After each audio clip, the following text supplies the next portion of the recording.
Imagine a London in which all people had the same sense of security whilst living their daily routines. Unfortunately, it seems as if they may never actually happen. Since the beginning of time and all the way through history, women have always been a target for all kinds of abuse from individuals, usually the ill-mannered kind. I've always been warned about the risks and dangers I'd have to be aware of, especially as a black woman living and growing in a major city. And yet, funnily enough, I don't recall any of the boys or men around me in my life having to go through this same briefing. I wasn't aware of it yet, but as I grew older, I realised just how vulnerable women in my city actually were and continue to be. I had so many questions.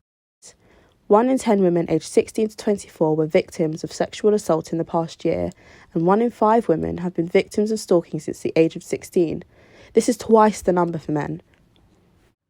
I managed to get into contact with a victim of physical assault, i.e. a woman, on public transport in London, and this is what she had to say about the ordeal. On a Friday after my shift, so it was around midnight. I was on my way home. The train stopped at Holborn. I was trying to get off. The train was really, really full. And I was just, trying to say, excuse me, guys, can I get through? Because I could hear that the doors were about to close. And as I was trying to do that, I heard someone say from behind me, if you want to get off the train, get off the fucking train. And then the next thing I know, somebody's pushed me off the train. It was a guy and his 5 friends. And the doors closed before I even got to say anything to him. I lost some of my stuff on the platform. Oh, no. Fortunately, some people stayed to help me, but it was just a really traumatic experience. It was something that you don't expect on your way home, It's been frequently suggested by many in the past that the coverage of missing black, whether it's women or children or young men, is portrayed differently in the media as, for example, a white woman, man or child. And I want to find out why. I contacted organisation Find Missing Black People in order to get an insight as to what it's like to be the first-hand receiver of hundreds upon hundreds of missing black people cases that do not get covered by the public media.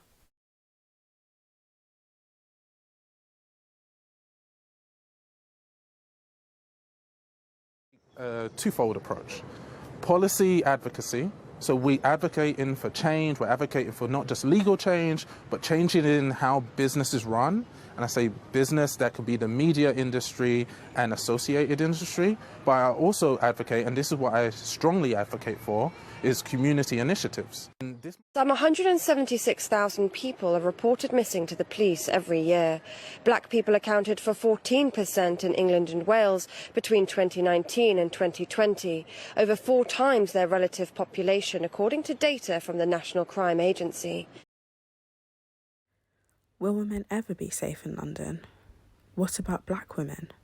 Will they finally get the media coverage they truly deserve? To be honest, in my opinion, I think it's way too early to tell. Initiatives like Find MBP are a massive step forward, already putting the steps to raise awareness and potentially save lives. Let's hope the government can do the same.